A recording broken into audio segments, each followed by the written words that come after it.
Školenie s názvom Zákonu DPH od 1.1.2010 s príkladmi a komentárom je určené pre všetkých ekonómov, účtovníkov, podnikateľov, ktorí teda sami sa venujú trošičku tomu účtovníctvu.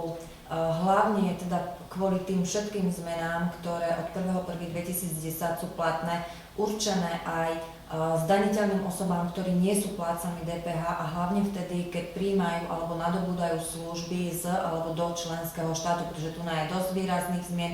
Samozrejme, všetky zmeny prejdeme práve v tomto zákone alebo v tomto školení o zákone o DPH sú spracované dve novely, to znamená tá najdôležitejšia, najzákladnejšia, ktorou sa mení veľmi veľa ustanovení v zákone, to znamená zákon 471 z roku 2009 plus ešte zákon alebo novela zákona 563 z roku 2009. Za chvíľanku poviem, čo je obsahom školenia, zase sa dostaneme ku konkrétnym informáciám, tak každý, kto si teda objednal toto školenie, získava ho vo forme DVD, plus ako ku každému školeniu, samozrejme aj k tomuto sú vypracované písomné materiály. Čo sa týka samotného školenia, tak ja sa budem snažiť čo najviac teda okomentovať všetky tie zmeny, každú jednu tú novinku, s tým, že konkrétne príklady už nájdete potom, a tých príkladov bude dosť, nájdete potom v týchto písomných materiáloch. Takže prejdeme teda obsahom školenia. 3 smernice Rady EÚ a nový zákon o DPH. Ja som povedala zákon 471 z roku 2009 a 563 z roku 2009. Plus máme 3 smernice z EÚ, ktorými sme sa teda museli pridržiavať a na základe ktorých sa ten zákon o DPH musel zmeniť, takže nejaké tie základné informácie dostanete aj k tomuto.